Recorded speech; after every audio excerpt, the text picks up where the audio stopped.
오늘 우리가 함께 읽은 이 사도행전 4장의 말씀은 베드로가 여러 사람들 앞에서 담대하게 선포한 이야기입니다.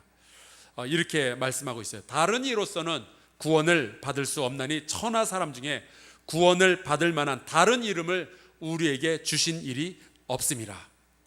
오직 예수만이 하나님께 이르는 길이고 구원은 예수의 이름 외에는 다른 곳에서는 발견할 수 없다. 딱 잘라서 말을 했습니다. 이게 지금 이 부분만 보면은 그런 말 할 수 있다, 사도니까 그런 말 하겠지 싶지만 불과 수십일 전 이 베드로의 모습만 상상해 보더라도 이거는 엄청난 발전입니다. 지금 보시는 이 그림은 17세기 초에 네덜란드의 니콜라우스 크노퍼라는 그 화가가 그린 이 베드로가 예수님을 부인하는 장면이에요. 우리가 다 잘 알다시피 예수께서 체포되신 후에 베드로는 이 대제사장의 관저까지 쫓아 들어갑니다. 거기에서 밤에 이제 불을 쬐고 있는데 어떤 여종이 찾아와서 베드로한테 물어보죠. 당신 예수님하고 같이 있던 그 사람들 중에 하나가 아니냐? 지금 이제 그림에 보시면 아시겠지만 이제 군인들이 그 대답을 쳐다보고 있고요. 여종이 물어보고 이 베드로가 되게 좀 난감해하는 표정을 지으면서 무슨 대답을 할까 이제 고민하는 그런 장면이죠. 그때 베드로가 이렇게 얘기했어요. 절대 아니다. 그렇게 3번이나 예수님과의 관계를 부인했습니다. 왜냐하면 지금 예수님과의 관계가 들통나면 자기가 굉장히 곤란해지기 때문이죠. 이상한 어떤 사람으로 눈에 띄기보다는 대중 속에 숨어서 안전하게 있기를 바랬습니다. 그게 베드로였어요. 그런데 오늘 이 말씀에 보니까 대중 앞에서 아주 담대하게 복음을 증거하기 시작합니다.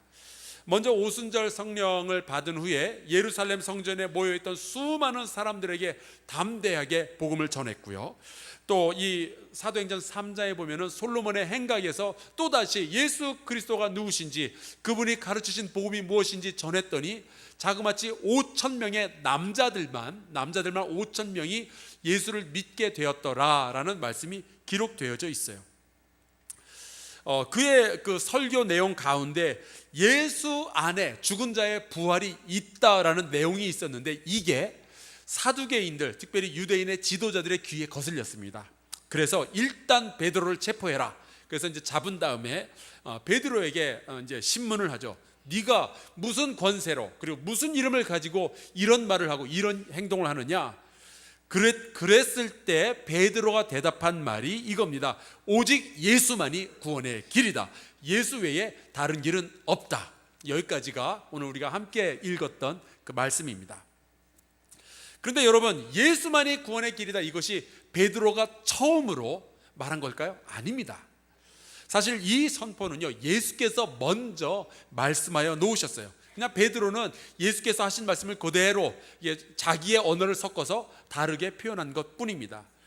요한복음 14장 6절 말씀이 있는데 이거는 참 유명한 말씀이니까 우리 목소리 앞에서 같이 담대하게 읽어보겠습니다. 시작. 내가 곧 길이요 진리요 생명이니 나로 말미암지 않고는 아버지께로 올 자가 없느니라. 아멘. 아멘.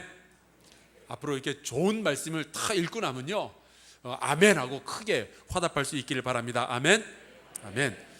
자, 이렇게 예수께서 말씀을 하셨고 베드로도 예수 말고는 구원의 길이 없다고 하니 우리 기독교인들은요, 오직 예수만이 진리이고 오직 예수 그리스도를 통해서만이 우리가 구원을 얻을 수 있다라고 말할 수밖에요. 그런데 문제는 우리가 그렇게 이야기하는 것을 세상 사람들이 보고 우리를 향해서 이런 평가를 내려요. 니는 왜 이렇게 속이 좁니? 왜 이렇게 편협하니? 왜 이렇게 닫혀있니? 니네가 그렇게 얘기하면 다른 종교들은 뭐가 되니? 이제 그런 것이 우리를 향한 세상 사람들의 비난이고 도전입니다. 어떻게 그렇게 독선적일 수가 있느냐라는 거죠. 얼마 전에 한 교회를 잘 다니는 고등학생이 여러분 요즘 많이 유명해졌는데 법륜 스님이라는 분이 뭐 증문즉설인가 하는 그거 프로그램을 진행하는데 거기에 이 기독교인 고등학생이 질문을 했어요. 제가 그거 우연찮게 보게 됐는데 이 질문이 이겁니다. 기독교인들은 어떻게 다른 종교인들을 사랑할 수 있을까요? 아니 뭐 그거를 스님한테 가서 물어보는지 모르겠어요. 저한테 와도 제가 대답해 줄 수 있는데 그랬더니 놀랍게도 이 법륜 스님이라는 분이 그것을 설명을 하는데 성경을 막 인용을 하면서 설명을 하는데 대단했어요. 뭐 예수님의 40일 동안의 광야에서의 그 기간 이야기라든지 세례 요한에게 세례받는 이야기, 선한 사마리아인의 이야기를 거쳐서 심지어 마태복음 25장에 보면요 하면서 그 마지막 때에 그 심판 이야기까지 전부 이야기를 하는 거예요. 그러면서 이런 그 성경 이야기를 스님이 막 줄줄줄줄 이야기를 하는데 그걸 보고 제가 도전을 받았어요. 앞으로 불교인이 나한테 와서 저런 질문할 수도 있으니까 나도 뭐 금강경이나 그런 거 좀 공부를 해놔야겠다 생각이 좀 들더라고요. 어쨌거나 그 이야기를 다 듣고 나서 그 교회 다니는 고등학생이 이렇게 말을 합니다. 오늘 사실은 금요 예배에 갈까 법륜 스님의 강연을 올까 고민했었는데 여기 와서 보니까 하나님께서 법륜 스님을 통해서 은혜를 주시니 감사합니다 그러는 거예요. 제가 거기서부터 너무 헷갈리기 시작했어요. 도대체 이게 무슨 상황이냐, 도대체 일이 어떻게 돌아가는 거냐 싶은 거죠. 그리고서 또 이 고등학생이 하는 말이 하나님의 축복이 법륜 스님에게 있기를 바랍니다.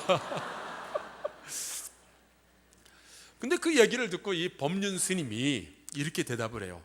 모든 종교 안에는 진리가 있으니까 그거를 잘 믿고 따르면 해탈에 이르게 됩니다. 그러니까 학생, 자기에게 가장 잘 맞는 진리를 발견하게 되면 그거를 붙드는 게 좋은 거고, 모든 종교는 거기에 그 종교를 잘 연마하면은 다 구원에 이를 수 있습니다 라고 이야기하는 거예요.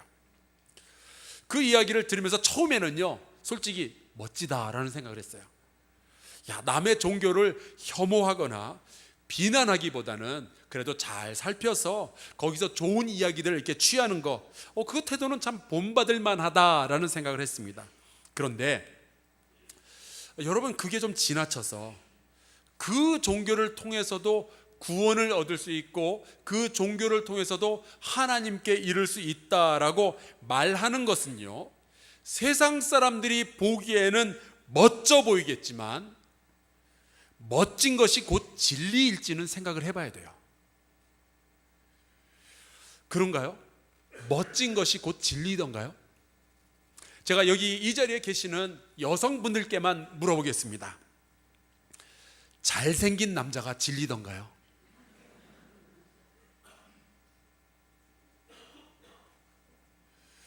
남성분들께 한번 여쭤볼까요? 예쁜 여자가 진리입니까? 아까 2부 예배 때 누가 예 그랬어요. 예쁜 여자가 진리인가요? 제 대답은 예쁜 여자는 수진입니다. 근데 아니에요. 예쁜 여자가 진리냐? 잘생긴 남자가 진리냐? 아니잖아요. 멋진 것이 진리냐? 여러분, 우리 깊이 생각해야 돼요. 이 세상은요, 불교든 유교든 회교든 기독교든 다 신과 진리와 구원으로 인도한다, 뭐 그런 식으로 이야기하고 싶어 해요. 이걸 가리켜서 대청봉 등반 이론이라고 부릅니다. 이건 뭐 제가 만든 이론이고요. 이런 거예요. 대청봉 가는 길이 어디 하나밖에 없느냐, 그런 거예요. 오색에서 서북 능선을 따라 걸어가도 대청봉에 이를 수 있고, 설악 소공원에서 비선대 지나서 걸어가도 대청봉에 갈 수 있고, 마등령에서 공룡 능선 따라서 올라가도 대청봉으로 갈 수 있고, 심지어 제가 이거 설교 준비하다가 배운 건데, 장수대 지구에서 출발해서 귀때기 청봉 귀때기 청봉이라는 곳을 거쳐서도 대청봉으로 갈 수 있다. 어느 길을 선택하든지 열심히 끝까지 가면 대청봉에 간다. 그러니 어느 종교든지 열심히 끝까지 가면은 구원에 이를 수 있지 않느냐. 이게 대청봉 등반 이론이에요. 그러니까 구원이라는 목표를 향해서 갈 때 불교를 통해서도 갈 수 있고, 뭐 뉴에이지나 힌두교나 어디 이슬람교, 단월드 뭐 그런 걸 통해서도 결국에는 구원에 갈 수 있지 않느냐라는 겁니다. 들어보면 그럴듯하죠. 그리고 그렇게 생각하고 말하는 사람이 왠지 멋져 보이고 그 사람이 뭔가 마음이 넓어 보이고 깊어 보이고 지성적으로 보이고 현대인처럼 보이죠. 다른 사람들이 가지고 있는 믿음의 체계, 그들의 종교도 인정해주는 태도, 존중해주는 마음, 그들에게도 구원이 있다라고 격려해주는 태도, 왠지 멋져 보이죠. 그런데요, 다시 한번 여쭤보겠습니다. 멋진 것이 곧 진리던가요? 저는 이 다른 종교는 귀담아 들을 필요가 없다라고 말씀드리는 게 아니에요. 다른 종교의 체계 안에도, 그들의 가르침 안에도 좋은 교훈들이 있고요, 우리의 인생에 도움될 만한 구절들이 있습니다. 제가 한번 예를 들어볼게요. 여러분 어디선가 들어봤을 겁니다. 사람이 술을 마시고 술이 술을 마시고 술이 사람을 마신다. 어디선가 들어보셨죠? 이게 불교의 법화경에 나오는 이야기예요. 그러니까 어디선가 우리의 삶에 도움이 될 만한 이야기는 있습니다. 하지만 불교나 힌두교나 기타 다른 종교들을 통해서도 구원을 얻을 수 있고 하나님에게도 이룰 수 있다라고 말하는 것은 멋져 보일지는 몰라도요, 무책임해요. 여러분, 이 구원이라는 것은요, 그 종교의 세계관에 따라서 이 구원의 그 형태가 다 달라집니다. 예를 들어볼까요? 어떤 종교는 윤회사상을 믿죠. 그래서 죽은 후에 나는 다른 존재로 태어난다, 그런 얘기입니다. 내가 지금 이 생애에서 죄를 많이 지면은 다음 생애에서는 못된 걸로 태어나고 좀 공덕을 많이 쌓으면 더 좋은 걸로 태어난다, 그런 거예요. 어떤 사람이 자기 전생을 좀 알고 싶었대요. 그래서 전생을 보여주는 최면술사라는 사람에게 찾아갔답니다. 그래서 그 최면술사가 이제 최면을 싹 건 다음에 지금 당신은 전생에 들어왔습니다. 뭐가 보입니까? 그랬더니 네, 여러 사람이 제 앞에서 큰 절을 하고 있습니다. 그리고 굉장히 아름다운 여자가 제 앞에서 정말 멋진 춤을 추고 있습니다. 그러면서 물어보는 거예요. 선생님, 저는 전생에 왕이었나요? 그랬더니 그 최면술사가 이렇게 말을 하더랍니다. 아니요, 왕이 아니고 돼지머리입니다, 그러더래요. 여러분, 이런 윤회 사상에서 말하는 구원이라는 것은 지금보다 다음 생애에 더 좋은 걸로 태어나고 결국에는 이 윤회를 아예 벗어나는 것, 그거를 구원이라고 이야기를 합니다. 근데요, 여기서 말하는 기독교의 구원은 어떻게 존재할 방법이 없어요. 우리 기독교는요, 태어나고 살고 죽고 그리고 나서 영원히 하나님과 함께 거하든지 지옥에 가 있든지 둘 중에 하나예요. 여러분, 전생에 공주였는데 나의 팔자가 지금 왜 이래, 이런 거 기독교에서는 통하지 않습니다. 만약에 아내가 자기 다시 태어나도 나랑 결혼할 거야 물어보면 쓸데없는 소리 하지 말고 밥이나 드세요 라고 말하는 게 맞아요. 왜냐하면 기독교 안에는 그런 게 없어요. 물론 아내가 외출하기 전에 꽃단장을 하고 남편에게 나 이뻐? 하고 물어보면 정답은 그래 예뻐가 맞습니다. 거기다 대고 솔직히 말하면 당신 눈화장 이상해, 그렇게 말한다든지 옷 색깔이 후졌다고 그런다든지 그러면 안 되죠. 그리고 예쁘다고 말한다고 해서 혹은 못생겼다고 말한다고 해서 목숨이 왔다 갔다 하는 건 아니잖아요.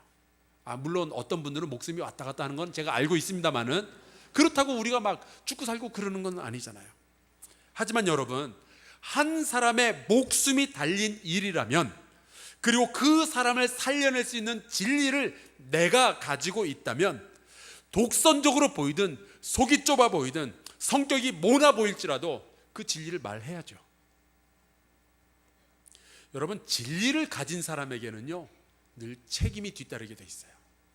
진리를 가진 사람이면은 진리를 지켜야 되는 책임, 그리고 그 진리를 말해야 되는 책임이 있습니다. 제가 대학교 다닐 때는, 요즘은 사라졌어요. 대학교 1학년 때는 그 문무대라는 곳에 가서 그 군사 훈련을 하고요. 대학교 2학년 때는 전방 입소라는 것을 해서 거기서 또 군사 훈련을 받아야 했습니다. 제가 2학년 때 그 전방 입소를 육사단 청성부대라는 곳에 가서 전방 입소 군사 훈련을 받았는데요. 하루는 그 철책선 안에 그 비무장지대 안에 있는 GP라고 불리는 그걸 뭐라고 부르는 거 아니? 전진소초를 방문하는 시간이 있었습니다. 그런데 우리가 한 10명 정도가 이제 한 팀이었는데 우리를 이제 데리고 가는 인도자가 그 계급은 뭐였는지 제가 기억이 안 나는데 그 사람이 우리한테 그런 이야기를 해요. 여기는 그 비무장지대 아니고 지뢰가 여기저기 매설이 되어 있으니까 갈 때 자기가 걸어가는 길로만 따라와야지 아무 길로나 마음에 든다고 가면은 지뢰를 밟아서 자기만 죽는 게 아니라 여러 사람도 한꺼번에 다치게 할 수 있으니까 꼭 자기가 가는, 내가 알고 가는 길로만 따라와라 라는 이야기를 하더라고요. 그러면서 하는 말이, 길 가다가 혹시 옆에 10,000원짜리 돈다발이 떨어져 있어도 절대로 몰래 주스러 가지 말고 자기한테 이야기를 하래요. 그러면 자기가 주워다 주겠대요. 만약에 이 사람이 마음씨 넓은 사람처럼 보이고 싶어서 그냥 여러분 보기에 괜찮은 길로 가도 괜찮습니다 라고 말했으면요, 아마 우리는 무사하지 못했을 거예요. 여러분, 진리를 가진 사람, 사는 방법을 아는 사람은요, 그 진리를 지키고 전해야 되는 책임도 함께 가지게 됩니다. 그래서 성경에 보면은요, 아주 드물게 다른 절인데 정말 토시 하나 틀리지 않게 똑같은 구절들이 좀 있는데 그 중에 한 군데가 이겁니다. 잠언 14장 12절 그리고 잠언 16장 25절. 분명히 두 개의 다른 절인데 토시 하나 틀리지 않고 똑같아요. 이렇게 되어 있습니다. 어떤 길은 사람이 보기에 바르나 필경은 사망의 길이니라. 그래서 우리는요, 세상 사람들이 니들 왜 이렇게 속 좁냐 라고 이야기를 할지라도 이 진리에 대한 책임을 져야 돼요. 그러면 우리가 오직 예수만이 구원의 길이다 라고 말해야 되는 이유가 도대체 뭐냔 말이죠. 왜 우리는 내가 곧 길이요 진리요 생명이라고 하시는 그 예수님의 말씀에 목숨을 걸어야 될까요? 우선 첫 번째로는 예수께서만이 유일하게 죽었다가 부활하신 분이시기 때문에 그래요. 세상에 그 어느 종교의 창시자도요, 죽었다가 살아난 예는 없습니다. 오직 예수님만이 유일해요. 여러분, 이 죽음의 권세라는 것은 이 인류가 뭐 시작부터 지금까지 어떻게 해서든지 이겨보려고 했지만 아직까지도 이기지 못한 어떤 강력한 힘입니다. 그런데 예수께서는 그 죽음의 권세를 이기시고 부활하셨어요. 그렇다면 그분의 말씀을 귀담아 들을 필요가 있습니다. 사실 예수님의 제자들도요, 예수님의 부활 이전에는 그 예수님의 말씀을 대면 그냥 대충 들었어요. 그래서 예수님께서 체포되었을 때 그냥 다들 예수님 버리고 도망을 갔죠. 그런데 예수께서 부활하신 것을 확인하고 난 다음부터 제자들이 달라졌습니다. 이전에 예수께서 말씀하신 모든 것이 진실이었다는 것을 그제서야 깨달은 거예요. 만약에 예수께서 죽었다가 살아나신 분이시라면 우리는 그분의 말씀을 귀담아 들을 필요가 있습니다. 사도 바울은 이 그리스도의 부활과 우리의 구원의 관계를 이렇게 표현을 해놓았어요. 고린도전서 15장에 있습니다. 그리스도께서 만일 다시 살아나지 못하셨으면 우리가 전파하는 것도 헛것이요 또 너희 믿음도 헛것이며. 우리의 믿음은요, 예수 그리스도의 부활이라는 사건에 달려 있어요. 이게 아니었으면요, 우리는 아무것도 아니에요. 또 21절과 22절에 이렇게 말씀하고 있습니다. 사망이 한 사람으로 말미암았으니 죽은 자의 부활도 한 사람으로 말미암는도다. 아담 안에서 모든 사람이 죽은 것 같이 그리스도 안에서 모든 사람이 삶을 얻으리라. 아멘. 그리스도 안에서 모든 사람이 삶을 얻을 수 있어요. 왜? 그분이 죽음의 권세를 이기셨으니까. 또 다른 이유를 찾자면요, 세상의 모든 종교들은 어떻게 신에게 나아갈까, 어떻게 내가 구원을 찾아갈까라는 고민에서 종교가 시작이 됩니다. 그런데 기독교는 달라요. 기독교는 우리가 하나님께 가는 것이 아니라 하나님께서 우리에게 오십니다. 예수 그리스도를 통해서요. 그러니까 예수 안에서 하나님이 알려지고 예수를 통해서 하나님이 이해되어지고 예수를 통해서 하나님의 사랑이 우리에게 증명되어지는 거예요. 예수님은 우리가 하나님께 나아가는 통로이기 이전에 하나님께서 우리에게 오시는 통로였어요. 그래서 예수가 구원의 유일한 길입니다. 오직 예수만이 구원의 유일한 길이 되는 또 다른 이유는 예수님만이 죄악의 문제를 해결하실 수 있습니다. 여러분, 우리가 누군가에게 죄를 지으면요, 거기에는 용서라는 것이 뒤따라야 우리의 죄가 없어지는 거지, 죄의 문제가 해결이 되는 거지, 용서 없이 그냥 마음대로 그냥 돈 몇 푼 던져주고 끝난다? 그거는 말도 안 돼요. 죄를 실컷 지어놓고 백담사에 가서 몇 달 있다가 돌아오면 죄가 해결되냐? 아니에요. 용서라는 것을 받아야 됩니다. 여러분, 이 죄라는 것의 정의는, 성경적인 정의는 빗나간 화살이에요. 궁수가 이 관역을 향해서 쐈는데 이 화살이 좀 뭐가 잘못돼가지고 빗나가는 거예요. 하나님께서 우리 인간을 창조하시고 이렇게 살아야 된다라고 의도를 분명하게 보여주셨는데 우리가 하나님의 의도에 어긋나게 살아가는 겁니다. 하나님의 말씀에 순종하지 아니하고 거역하였고, 하나님께서 말씀하시기를 이웃을 사랑하라 말씀하셨는데 사랑하지 아니하였고, 하나님께서 하라는 것은 하지 아니하고 하지 말라는 것은 하고, 하나님의 의도에서 벗어나는 것이 죄악인데, 그 죄악은요 그냥 죄로서만 존재하는 것이 아니라 하나님을 거역한, 하나님의 용서가 없이는 해결되지 않는 문제예요. 여러분, 그래서 이 죄가 우리 스스로를 망치고 또 우리 주변에 있는 많은 사람들에게 고통을 주죠. 그리고 그 죄의 결과는 죽음입니다. 굉장히 많은 요즘 현대인들이 죄의 실체를 자꾸만 거부해요. 그거는요 죄가 아니고 실수였습니다. 그거는 죄가 아니고 제가 왜 그때 술을 마셨을까요? 그거는 죄가 아니고 그때 그 상황에서 제가 알고 있는 최선은 그거밖에 없었기 때문입니다. 그 상황은 제가 그럴 수밖에 없었습니다. 이런 식으로 죄를 없애고 다 실수라든지 또 다른 것에 자꾸만 그 책임을 전가하려고 해요. 그러나 여러분, 죄는 분명히 있고요, 그 죄는 존재하고 있습니다. 여러분, 죄의 실제에 대해서 잘 모르시겠거든요. 주변을 한번 돌아보세요. 여기는 죄인들로 꽉 차 있습니다. 곁에 아주 멋지게 옷 잘 차려입고 거룩하게 앉아 계시지만 죄인이에요. 여러분, 제가 이 앞에서 여러분 앞에 하나님의 말씀을 전하고 있지만 죄인이에요. 이전에도 죄를 지었고 지금도 죄 가운데서 살아가고 앞으로도 죄를 지을 가능성이 농후합니다. 그리고 그 죄의 결과는 죽음이에요. 우리는 죄를 어떻게 스스로 해결할 방법을 가지고 있질 못합니다. 전혀 없어요. 제가 이렇게 설명을 해볼게요. 이번에 박태환 선수가 리우 올림픽에 우여곡절 끝에 이제 나갈 수 있게 되었습니다.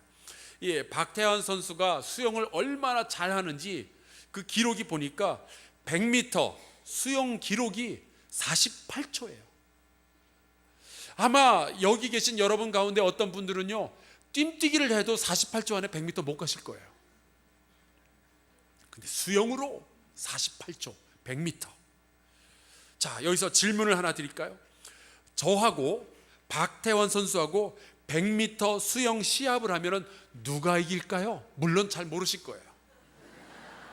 왜냐하면 제가 얼마나 빨리 수영하는지를 본 적이 없으시니까 대답하기 곤란하시겠죠? 제가 대신 대답해 드리겠습니다. 박태환이 저보다 빠를 겁니다. 훨씬 빠를 거예요. 박태환이 100m 돌아올 때 저는 아마 50m 정도 가고 있을 겁니다. 그런데 만약에 이 죄의 문제를 해결하는 것이 얼마나 빨리 수영을 할 수 있느냐로 결정이 된다면요 아마 박태환 선수가 저보다는 2배 정도 유리할 거예요. 그런데 이 인간의 죄의 문제를 해결하고 하나님의 용서를 받는다라는 것은요 이렇게 비교할 수 있겠어요. 100m를 48초에 끊는다 그 정도가 아니라 저기 동해바다에서 출발해가지고 태평양을 건너서 LA까지 가는데 48초. 만약에 그럴 수 있다면 죄의 용서함을 받는다, 이 정도예요. 물론 여러분 박태환이 저보다 2배는 빠르기는 해도요, 죄의 문제를 해결하는 점에 있어서는 도끼인 객낀이에요. 그놈이나 저나 똑같아요. 죄송해요, 그놈이 아니고 박태환 선수나 저나 똑같아요. 이것을 사도 바울이 로마서 3장 23절에 이렇게 표현을 했습니다. 모든 사람이 죄를 범하였음에 하나님의 영광에 이르지 못하더니. 우리의 죄의 문제를 해결하는 방법은 인간에게는 없습니다. 며칠 전에 독일의 어느 백화점에서 어느 젊은이가 총을 난사한 뒤에 스스로 자살을 했어요. 스스로 자살을 하면은 죄의 문제가 해결이 될까요? 여러분, 우리가 평생 조심하면서 착하게 사는 것 참 좋은 일이지만 죄가 남겨놓은 결과는 사라지지 않습니다. 그리고 우리가 남겨놓은 죄의 결과는 죽음뿐이에요. 그런데 인류의 역사 가운데 예수님만이, 오직 예수만이 이런 말씀을 하실 수 있었습니다. 히브리서 10장 9절에 보면은 예수님을 대언하는 말씀이 나오는데 이렇게 되어 있어요. 보시옵소서, 내가 하나님의 뜻을 행하러 왔나이다. 그리고 그 뒤에 보면은 이렇게 되어 있습니다. 이 뜻을 따라, 이 뜻을 따라 예수 그리스도의 몸을 단번에 들이심으로 말미암아 우리가 거룩함을 얻었노라. 오직 예수 그리스도, 예수님만이 우리의 죄를 용서하시고 우리를 죄의 결과로부터 자유하게 해 주실 수 있다라는 말씀이에요. 오직 예수 그리스도를 통해서만 우리의 죄를 용서하시겠다라는 것이 하나님의 뜻이고 예수께서 그 뜻을 이루셨습니다. 이것을 우리가 알고 있어야 사람의 의로움, 사람의 덕을 쌓아서 구원을 얻으려 하는 헛된 노력으로부터 우리를 자유롭게 할 수 있어요. 그것이 진리를 알지니 진리가 너희를 자유케 하리라 라는 말씀의 속뜻입니다. 이렇게 제가 설명을 열심히 드려도 질문이 다 사라지는 것은 아닐 거예요. 압니다. 제가 예전부터 이런 질문 많이 받아봤고 저도 해봤어요. 저기 아프리카의 어느 부족에서 살면서 예수님의 말씀을 평생 들어볼 기회조차 갖지 못하고 살다가 죽은 사람은 어떻게 됩니까? 또 예수님이 태어나기 전에 죽은 사람은, 그럼 예수님 몰랐는데 그들은 어떻게 됩니까? 또 불교 국가에 태어나서 어쩔 수 없이 불교만 믿어야 했던 그런 사람은 착하게 살았어도 지옥에 가야 되나요? 혹은 자기의 믿음을 고백하기 전에 어려서 아기 때 죽은 사람들은 그러면 어떻게 되나요? 혹은 지능이 다 따라오질 못해서 예수 그리스도를 자기의 구세주로 영접하고 고백하지 못하는 사람들은, 그런 사람들은 예수님을 몰랐기 때문에 저주받고 지옥에 가야 되나요? 이런 질문들, 제가 그런 질문들을 모르는 게 아니에요. 저 스스로도 그런 질문을 던졌고요, 제 친구들도 저한테 그런 식으로 도전을 해왔습니다. 어쩌면 여러분도 그런 질문을 들어봤고 여러분들 안에도 그런 질문이 남아있을지 모르겠어요. 교회 다니고 있지만 그런 질문을 가지고 있을 때 기본적으로 우리가 신명기 29장 29절의 말씀을 가지고 풀어나가는 게 좋겠습니다. 신명기 29장 29절 이렇게 되어 있어요. 감추어진 일은, 자 다시 보십시다. 감추어진 일은 우리 하나님 여호와께 속하였거니와 나타난 일은 영원히 우리와 우리 자손에게 속하였나니 이는 우리에게 이 율법의 모든 말씀을 행하게 하심이니라. 분명히 성경에 이렇게 이야기해요. 우리에게 감춰진 일이 있고요, 우리에게 나타난 일이 있어요. 감춰진 일은 여호와 하나님께, 하나님 여호와께 속하여져 있습니다. 우리가 모른다고 어쩔 수 있는 것도 아니고 모른다고 삐질 수 있는 일도 아니에요. 그냥 여호와 하나님께 속하여져 있습니다. 그 감추어진 것을 알 수 없다고, 그런 그 여러 가지 질문에 대해서 대답을 모른다고 해서 하나님을 통째로 부정해 버리는 것은 진짜 바보짓이에요. 대신에 우리가 해야 할 일은요, 진짜 지혜는 그저 우리에게 나타난 것, 우리가 알고 있는 그 진리를 가지고 최선을 다하는 거죠. 성경에 이 구원과 관련돼서 나타나 있는 진실을 3가지만 뽑으라면 이렇게 됩니다. 첫째, 요한복음 3장 16절, 우리 다 잘 알죠? 하나님이 세상을 이처럼 사랑하사 독생자를 주셨다. 하나님이 사랑하신다는 거예요. 두 번째, 베드로후서 3장 9절, 오직 주께서는 너희를 대하여 오래 참으사 아무도 멸망하지 아니하고 다 회개하기에 이르기를 원하시느니라. 자, 첫 번째는 하나님이 우리를 사랑하신다. 두 번째는 하나님이 우리를 멸망하기를 원하지 아니하신다. 자, 세 번째 나타난 것은 요한복음 14장 6절. 내가 곧 길이요 진리요 생명이니 나로 말미암지 않고는 아버지께로 올 자가 없느니라. 오직 예수만이 구원의 길이다. 이 세 가지는 어떻게 보면은 이렇게 모순돼 보일 수 있어요. 그러나 우리에게 나타난 것은요, 세 개가 한꺼번에 있어요. 그렇다면 우리가 낼 수 있는 결론이 이겁니다. 이 세상을 사랑하시고 아무도 멸망하기를 원치 아니하시는 하나님은 우리에게는 감추어진 하나님만의 어떤 구원의 방식이 있을 것이다 라는 거죠. 이것을 우리는 신비라고 부릅니다. 히브리서 11장에 보면은요, 예수님 이전에 믿음을 가졌던 사람들에 대한 기록이 되어져 있습니다. 그래서 우리가 믿음장이라고 부르잖아요. 거기에 보면은 아브라함도 나오고 뭐 여러 그 사람들의 이 기록이 나오는데, 그 사람들은 예수님을 몰랐잖아요. 예수님 이전에 있던 사람들이니까. 그렇다면 그 사람들은 어떻게 되었을까요? 13절에 이렇게 기록하고 있습니다. 이 사람들은 다 믿음을 따라 죽었으며 약속을 받지 못하였으되, 약속은 예수 그리스도를 통해요. 예수 그리스도를 의미합니다.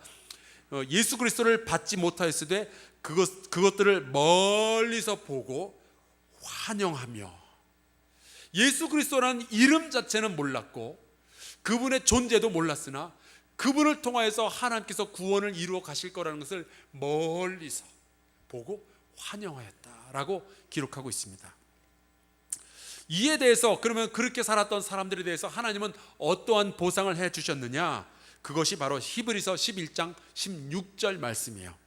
이렇게 되어 있습니다. 이러므로 하나님이 그들의 하나님이라 일컬음을 받으심을 부끄러워하지 아니하시고, 이제 하나님과의 관계가 생긴 거죠. 그들을 위하여 한 성을 예비하셨느니라. 우리가 알지 못하는 감춰진 방식으로요, 하나님은 예수를 잘 몰랐던 사람들, 관련이 없었던 사람들을 구원하시는 또 다른 방법이 있을 것이다 라고 신뢰하는 것이 맞는 거죠. 그것이 성경적입니다. 여러분, 근데 굉장히 많은 사람들이 누가 구원을 받게 될까? 여기에 굉장히 관심을 많이 가지고 있어요.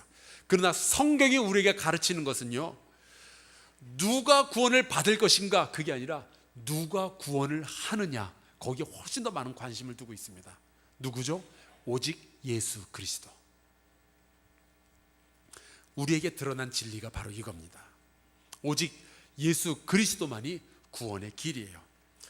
또 이걸 두고 굉장히 많은 사람들이 왜 기독교인들은 그렇게 독선적이냐, 생각이 좁냐, 다른 종교들도 인정을 해야 되지 않느냐라고 이야기를 하죠.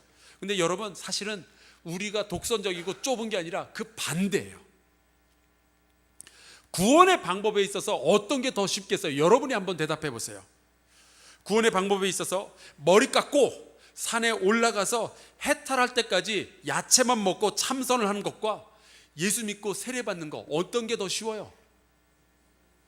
여러분이 대답해 보세요. 여러분 머리 깎으면 볼만하겠어요? 또 율법을 지켜서 의로워지기 위해서 평생 애쓰는 것과 예수님을 그냥 구세주로 영접하고 그분을 믿는 것, 어떤 게 더 쉽겠어요? 여러분 대답해 보세요. 폭탄으로 만들어진 조끼를 입고 여러 사람들 앞에서 자폭을 하는 것과 예수님이 구세주임을 인정하는 것, 둘 중에서 어떤 것이 더 쉽겠어요? 여러분, 사실 불교나 힌두교나 유대교나 혹은 이슬람교, 여기에서 말하는 구원이라는 것은요, 굉장히 극소수의 사람만이 끄트머리에 가서 얻을 수 있다는 아주 참 확률적으로 거의 없음에 가까운 겁니다. 하지만 기독교에서는요, 죄인도 구원받죠, 의인도 구원받죠, 무식해도 구원받고요, 지식인도 구원받고요, 남자도 구원받고요, 여자도 구원받고요, 세리도 구원받고요, 이방인도 구원받고요, 그리고 저와 여러분 같은 죄인들도 구원받습니다. 예수 그리스도를 통해서요. 하나님은 그 좁디 좁은 구원의 문을 예수 그리스도를 통해서 온 인류에게 활짝 열어놓으신 거예요. 도대체 좁기는 누가 좁고 누가 독선이에요? 다른 종교의 지도자들은 자기가 진리를 가지고 있다, 내가 진리를 깨달았다 이야기를 해요. 오직 예수님만이 내가 곧 진리다 라고 말씀하십니다. 오직 예수님만이 우리를 하나님께로 인도하실 수 있고, 죄 때문에 막혀져 있는 하나님과의 관계를 다시 아버지와 자녀의 관계로 회복시키실 수 있어요. 주께서 성경을 통해서 우리에게 이렇게 말씀하십니다. 내가 너를 사랑한다. 내가 구원의 길이다. 나와 함께하자. 이 하나님의 초대에, 이 주님의 초대에 여러분 뭐라고 대답하시겠어요? 아닙니다. 저는 다른 종교를 찾아가겠습니다. 물론 우리는 그렇게 예수님을 거절할 자유를 가지고 있습니다. 혹은 우리가 이렇게 대답할 수 있어요. 좀 더 알아보고요. 아직 잘 모르겠어요. 저는 기독교도 좋지만 불교도 좀 알아봤으면 좋겠고, 힌두교도 알아보고, 여기저기 종교 좀 알아보고 나중에 선택하겠습니다. 그럼 우리 하나님께서는 그래, 기다릴게 라고 말씀하시겠죠. 그러나 만약에 우리가요, 오직 예수 그리스도만이 나의 주인이시고 나의 구원자이십니다 라고 고백을 하고 그 예수 그리스도의 손을 붙잡는다면, 그것이 우리가 날 때부터 지금까지 하나님께서 우리로부터 듣기 원하셨던 대답이에요. 그 대답을 하실 수 있는 여러분이 될 수 있기를 주의 이름으로 축원합니다. 또 여러분의 주변에 있는 많은 사람들이 그 대답을 할 수 있도록 주께 인도하는 우리 모두가 될 수 있기를 주의 이름으로 축원합니다. 예수 이외에는 다른 구원의 방법은 없습니다. 말씀을 기억하면서 함께 찬송가 251장을 같이 찬양하겠습니다.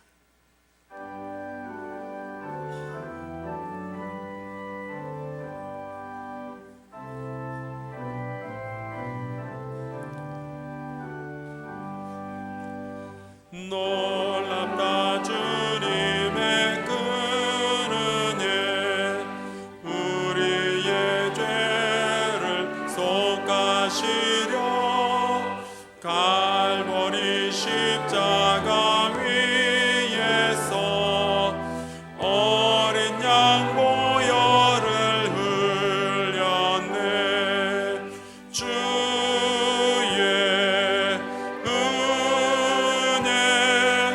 우리의 죄를 다 씻었네.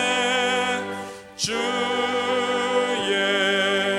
은혜 우리의 죄를 다 씻었네. 죄악은 성난 파도 같이 우리 영혼을 위협하나 헤아릴 수 없는 주의 십자가에서 보이셨네. 주의 은혜 우리의 죄를 다 씻었네. 주의 은혜 우리의 죄를 다 씻었네.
거짓죄 말